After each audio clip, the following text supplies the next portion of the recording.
प्रभु श्री राम इस प्रस्तुति में मन और शरीर के बारे में बताते हैं। प्रभु श्री राम कहते हैं, इस जगत में ऐसे मनुष्य बहुत कम है जो संकट आने पर चिंतातुर नहीं होते, जो माया के प्रभाव में नहीं है, जो अपना स्वार्थ साध्य होने पर अभिमानी नहीं होते और जो स्त्रियों की दृष्टि से विचलित नहीं होते। ऐसे मनुष्य बहुत कम है। मनुष्य का मन अपनी मनचाही इच्छा प्राप्त होने के बावजूद भी शांत नहीं होता। जैसे घड़े में अगर छेद हो तो कितना भी पानी भरो वो घड़ा भरता नहीं। जो मन वासना और इच्छाओं की पूर्ति के पीछे दौड़ता है वह कभी तृप्त नहीं होता। वो मन हमेशा खाली होता है। ऐसे मन को कहीं भी शांति प्राप्त नहीं होती। जैसे कि एक हिरन अपने परिवार से बिछड़ने के बाद जंगल में गुम हो जाता है। मन की वृत्तियां समुद्र की लहरों की तरह है। ऐसा अशांत मन एक क्षण के लिए भी स्थिर नहीं होता। ऐसा मन इंद्रिय गोचर वासनाओं के पीछे हर दिशा में भटकता है। सत्य देखा जाए तो मन का कोई अस्तित्व ही नहीं है। केवल कल्पनाओं के कारण मन आकार लेता है।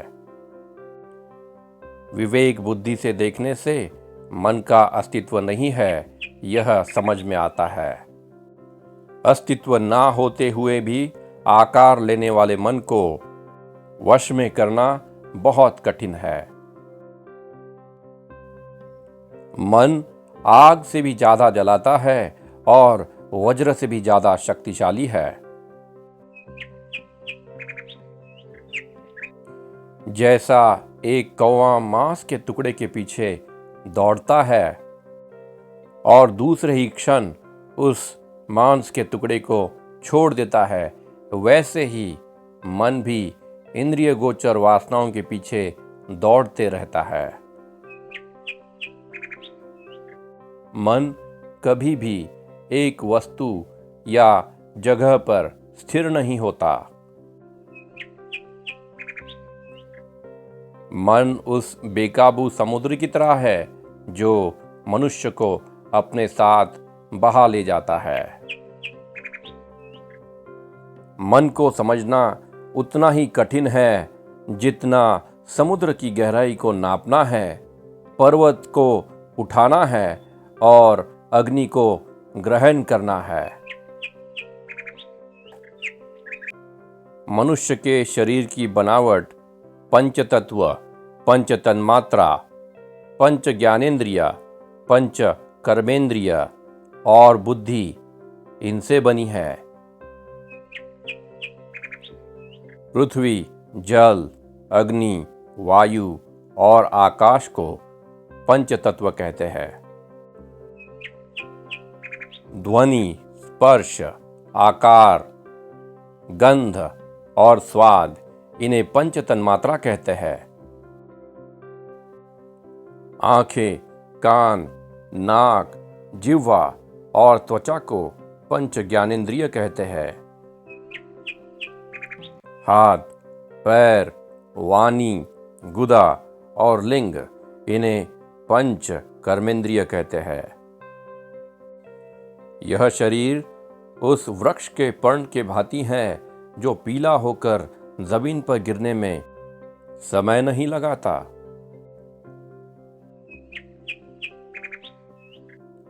इस शरीर का निर्माण अज्ञान के कारण हुआ है।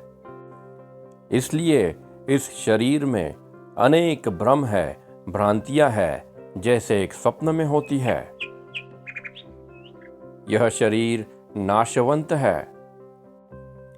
इस शरीर के जंगल में बुढ़ापा एक लोमड़ी की तरह है जिसकी आवाज बहुत ही दर्दनाक है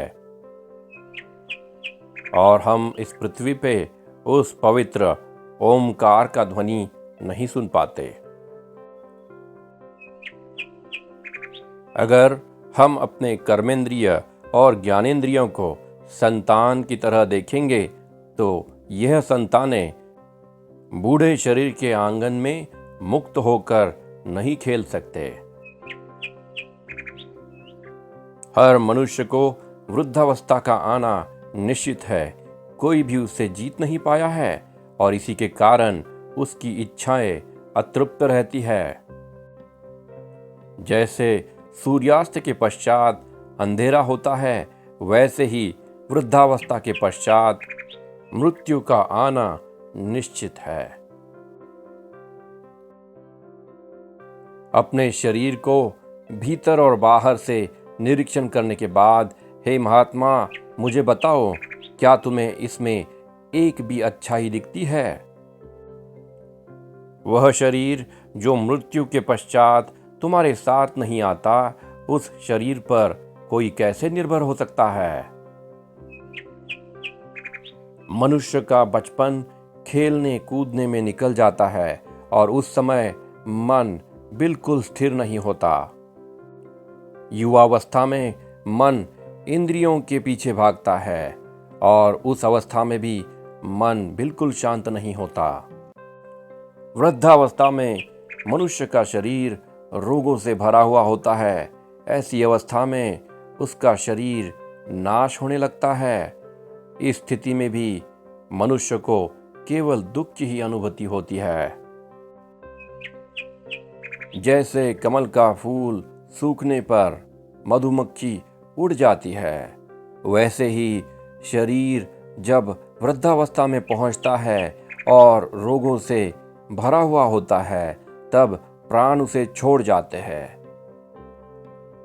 उस समय जगत रूपी तालाब सूख जाता है। आत्मा शरीर के पंच कोशों में स्थित है, इसीलिए इस जड़ शरीर को चैतन्य का अनुभव होता है।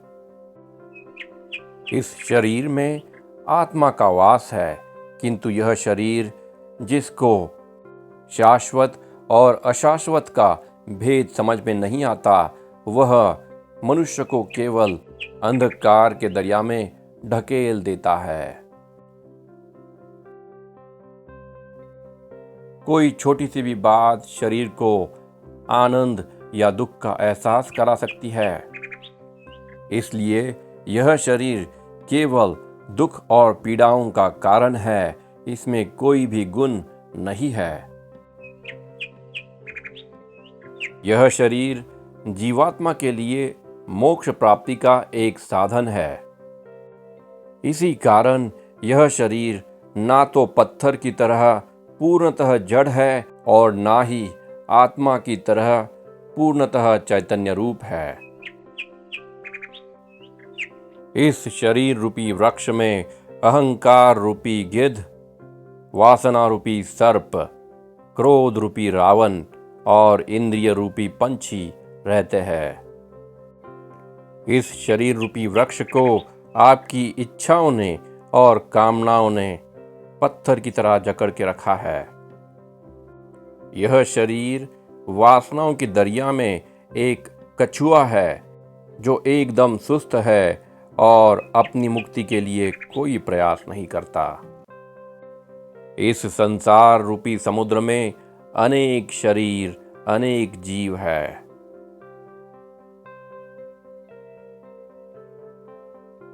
इन सभी जीवों में केवल मनुष्य का शरीर ऐसा है जो ज्ञान और विवेक को प्राप्त कर सकता है।